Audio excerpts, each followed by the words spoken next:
السلام علیکم ورحمۃ اللہ وبرکاتہ۔ میرا اور میرے شوہر کا تعلق ایک ماڈرن لبرل بیک گراؤنڈ سے ہے، جہاں اسلام کی بنیادی نکات ہی مکمل اسلام سمجھا جاتا ہے، اور ظاہر ہے اس میں پردے اور حجاب کا تو سوال ہی نہیں پیدا ہوتا۔ تو دین کی طرف آنے سے پہلے میرا لائف سٹائل کیا تھا، اس پر بات کرنے کا زیادہ فائدہ نہیں ہے۔ ہاں، بس یہ ضرور کہوں گی کہ اللہ نے ہدایت کے راستے پر ڈال کر بس مجھے ایک اور موقع دے دیا کہ میں اپنے آپ کو اور اپنے گھر والوں کو برے انجام سے بچانے کی ایک اور کوشش کر لوں۔ اس سفر کا آغاز اس بے چینی سے ہوا کہ اللہ نے ہر طرح کی نعمت سے مجھے نوازا ہوا ہے، شوہر، بچے، پیسہ، عزت۔ But what am I doing for Allah? There has to be more to life than having fun with friends and going on vacation. اس بے چینی میں خود سے قرآن پڑھنا چاہا، لیکن اس سے بے چینی کچھ اور ہی بڑھ گئی، کیونکہ بہت سی باتیں بظاہر عقل ہی نہیں مان رہی تھی۔ نساؤکم حرث لکم فأتوا حرثکم انا شئتم، تمہاری بیویاں تمہاری کھیتیاں ہیں، بس تم اپنی کھیتیوں کو جہاں سے چاہو آؤ۔ Now what does that mean؟ سمجھ ہی نہیں آتا تھا۔ ان شارٹ، اللہ کی توفیق سے ایک قرآن کلاس جوائن کر لی۔ اس وقت میں اپنے سب چاہنے والوں کو ساتھ ساتھ ایک ڈسکلیمر بھی دے رہی تھی کہ میں بالکل اپنا حال حلیہ نہیں بدلوں گی، بس قرآن سمجھنا چاہتی ہوں۔ مجھے لگا کہ شاید اللہ نے میری دعا سن لی تھی، اور میری دعا یہی تھی، یا اللہ، I want to know what you have spoken to me about in your book۔ اور اللہ نے مجھے قرآن سے ان 2 سالوں میں ایسے گزارا کہ میری تو زندگی بدل کر رہ گئی۔ I still remember، ہم سورہ بقرہ کی ایک آیت سے گزر رہے تھے، جہاں ابراہیم علیہ السلام نے اللہ سے اپنے آنے والی نسلوں کے لیے ایک دعا کی تھی، ربنا وجعلنا مسلمین لک ومن ذریاتنا امۃ مسلمۃ لک۔ اے ہمارے رب، ہمیں اپنا فرمانبردار بنا دے اور ہماری اولاد میں سے بھی اپنا فرمانبردار بنا۔ I think that was the turning point for me۔ بہت روئی کہ میرے بچوں کا کیا بنے گا، اور خیال آیا کہ اگر بچوں کو آگ سے بچانا ہے then I will have to move faster۔ وہ قرآن جس سے میں پڑھا کرتی تھی، اس پر ابھی بھی میرے آنسوں کے بلاچز موجود ہیں، and nothing is more precious to me than those tears، honestly۔ پھر ایمان کے ساتھ حیا نہ بڑھے، now how is that possible؟ تو اسٹیپ بائی اسٹیپ حال حلیے میں بھی تبدیلی آنے لگی، اور ہوتے ہوتے سر کور کرنا شروع کر دیا، اور یہ میرے لیے سب سے مشکل قدم تھا۔ آئینے کے سامنے سے گزرتی تھی تو یقین نہیں آتا تھا کہ یہ میں ہوں۔ ابھی شاید شروع کے ہی چند پاروں پر تھی کہ میری بے چینی اور بڑھ گئی، and I wanted to go all out۔ I wanted to further cover myself and I decided to wear an abaya۔ اس کے لیے گھر والے بھی کچھ تیار نہ تھے، اور مجھے بھی سمجھ نہیں آ رہی تھی کہ اگر میں نے ابایا پہن لیا تو میں کیسے کوپ اپ کروں گی، کیونکہ میرے ارد گرد کہیں بھی ایسا ماحول نہ تھا جہاں پردے دار عورتوں کا انتظام ہوتا۔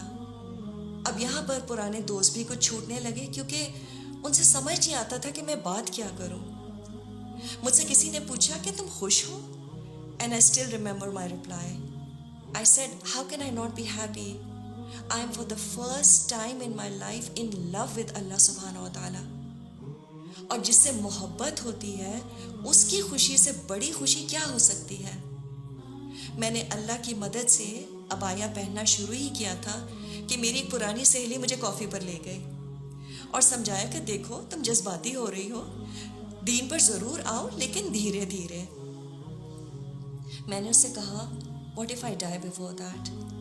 I don't have time۔ اور بجائے اس کے کہ میں پردے کی آیات کا انتظار کرتی، میں نے ایک رات رو رو کر گزاری اور اللہ سے دعا کی، یا اللہ، مجھے پتہ ہے یہ کلام برحق ہے اور اس کے سارے احکامات واضح ہیں۔ اس سے پہلے کہ میں کمزور پڑ جاؤں، مجھے توفیق دے کہ میں پورا شرعی پردہ کر لوں۔ صبح اٹھ کر اپنے شوہر سے جب ڈسکس کیا، اور یہ ایڈجسٹمنٹ ان کے لیے بھی بہت مشکل تھی۔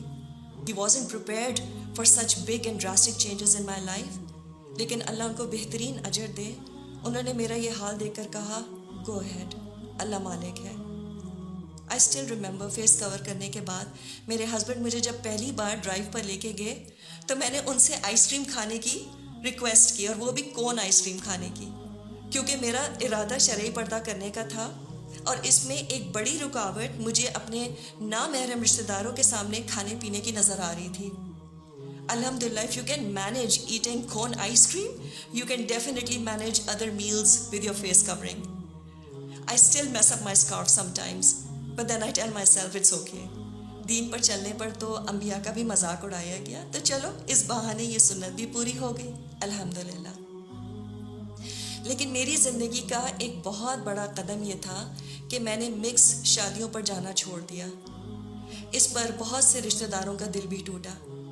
یہ قدم میں نے اس لیے اٹھایا کیونکہ یوں لپٹے لپٹائے ایسی محفلوں میں جانا جہاں باقی عورتیں اتنی تیار ہوں، میں تو سمہاؤ سہ لوں گی اللہ کی مدد سے، but why should any woman has to go through this experience, جبکہ اللہ نے ایک عورت میں زینت کرنے کی خواہش ہارڈ وائر کی ہوئی ہے۔ میں نے یہ قدم اس لیے بھی اٹھایا تاکہ میری اگلی نسلوں میں یا کوئی اور مسلمان لڑکی جب پردے کا ارادہ کرے تو اس کے لیے میرے اس فیصلے سے شاید کچھ آسانی ہو جائے، تو شاید اس میں اللہ میرا حصہ بھی قبول کر لے۔ اور واقعی اس کے بعد جو بھی میری زندگی میں لوگوں کے اعتراضات آئے، مجھے اللہ نے ہی سنبھالا۔ لیکن جیسے مریم علیہ السلام کو اللہ نے شدید تکلیف میں کھجور کے تنے کو ہلانے کو کہا تھا، اللہ ہمیں بھی آزماتا ہے۔ He wants us to see shaking the date palms in our lives، اور اس کے بعد اللہ کی مدد ضرور آتی ہے۔ میں یہ تو نہیں کہوں گی کہ اس کے بعد میری زندگی بالکل آسان ہو گئی، پردہ کرنا آسان ہو گیا، لیکن یہ ضرور ہے کہ اس پردے نے مجھے ایک عجیب سی انر سیکیورٹی، ایک اسٹرینتھ دی، اور رات میں میں جب سونے لیٹتی تھی تو سکون سے سوتی تھی، because I felt that all that struggle will be absolutely worth meeting Allah and seeing his face in the hereafter, انشاء اللہ۔